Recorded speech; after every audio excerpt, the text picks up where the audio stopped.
Nowadays, there's a ton of creators that are getting into the interview space through podcasts or filming on YouTube, and they're using these journalistic skills in order to tell really powerful stories. But not all of us have gone to journalism school. I actually was a journalist for 10 years, and I even coached, mentored, and managed a ton of journalists around the world. So what I want to show you in this video is a couple of tips on how to be a great interviewer. Because if you can get a great interview done, you can tell a powerful story. So let's get started.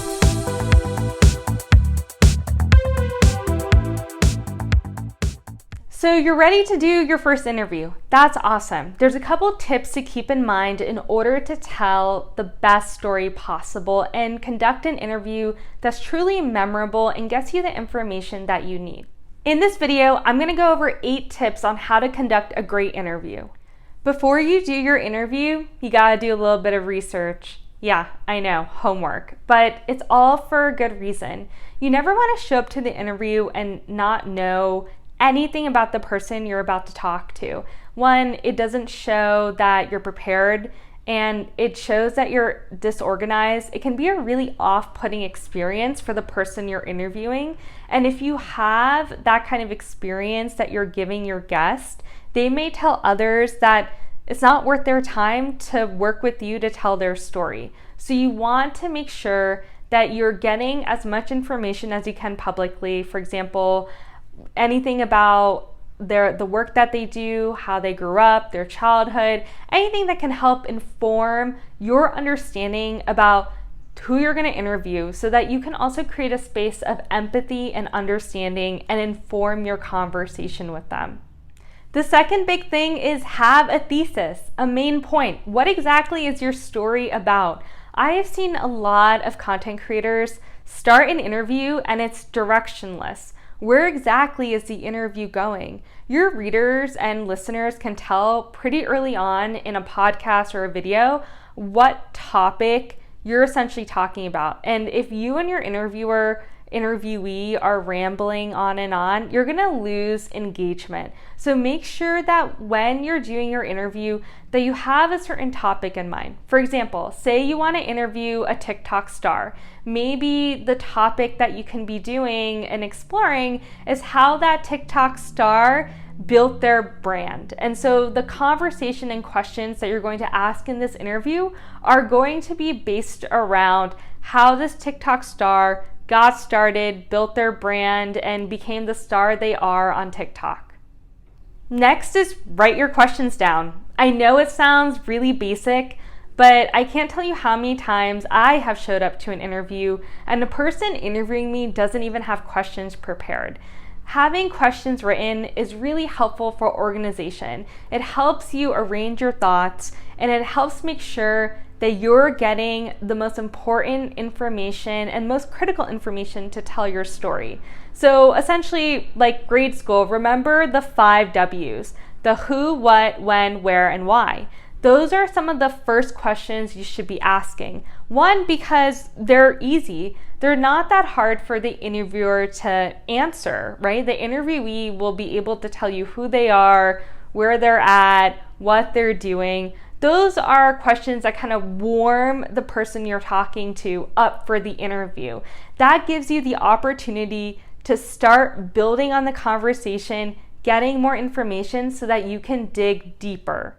Although it's gonna sound kind of awkward, you should definitely record your interview. I know that it's like, recording, it makes people tense up, but even in this world where we're all filming ourselves, when someone is being interviewed and they're being recorded, it can really tense them up. But it's really important that you do this because, one, it helps you keep a record of the conversation so that there's no misinterpretation on your end when you are writing a story or publishing a podcast, that you have exactly the information and quotes that your interviewee has told you.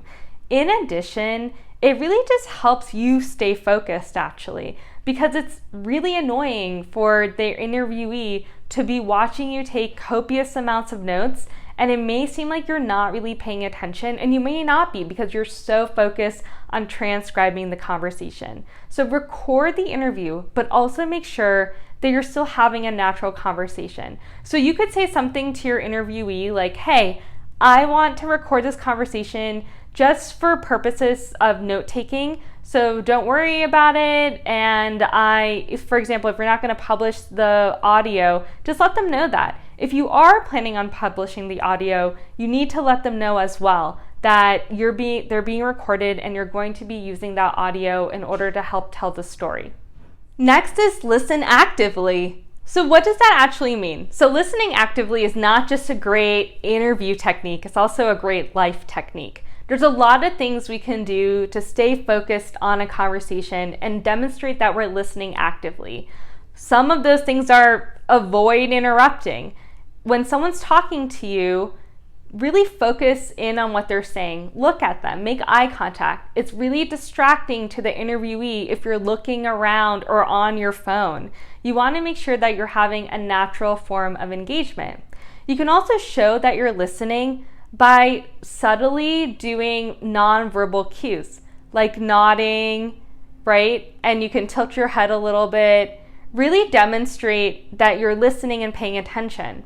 Sometimes when someone says really something important, for example, I like to take some notes down so that I'm marking in my notebook and demonstrating that they made a really good point, and that's something that maybe I want to follow up on. Which leads me to another point. Don't interrupt people in the middle of a thought, because sometimes, especially when people are sharing an emotional piece of information, if you interrupt them, even to say, I'm sorry that happened to you, that might distract them from getting to their full point. One of the big things that you should think about is focusing on really using nonverbal cues, and watch their nonverbal cues. If someone says they're happy, but they're not smiling, are they really happy? Being an active listener is about hearing and seeing what's in front of you. The most important tip I can give is ask clarifying questions and ask for more details. I can't tell you how many journalists I have managed or who have worked for me that just don't know how to do this. Either they don't think about it on the spot, they're not actively listening, but some of the best answers you get are actually in follow-up questions. For example, say you're interviewing that TikTok star and they say to you that the platform isn't that good anymore, so they're leaving. You might want to ask a follow-up question. In fact, you should ask a follow-up question. A question you can ask is, what happened to you that on the platform that makes you feel like it's not good for you anymore? What inspired you to make that change? And that will lead them to give you more details and give you a more clarifying answer to the question you're asking. And it might reveal a really strong story. For example, that TikTok star might say, I'm not making as much money as I'm putting in terms of time and labor, and I have maybe a ton of student loans that I need to take care of, and it's just not financially feasible for me to be making all of this content on a platform that isn't paying me, right? So that would be a really compelling story.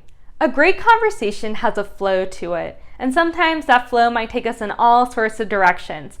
But in reality, it's really important to also try to stay on topic and steer the interview in a way that gets you the information you need in order to tell a full comprehensive story.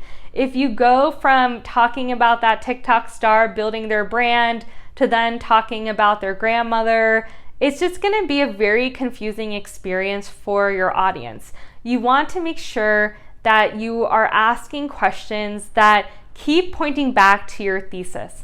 Obviously, sometimes you'll get information during the interview that might switch up the main thesis of your story, and that's okay, because that's just how conversations are, and you have to be adaptable. For example, your story could be about how a TikTok star built their brand on the platform, only to discover that they're leaving the platform. So maybe you have a new thesis for how a person who grew to be famous on TikTok has decided to leave the platform because they're not making enough money on it.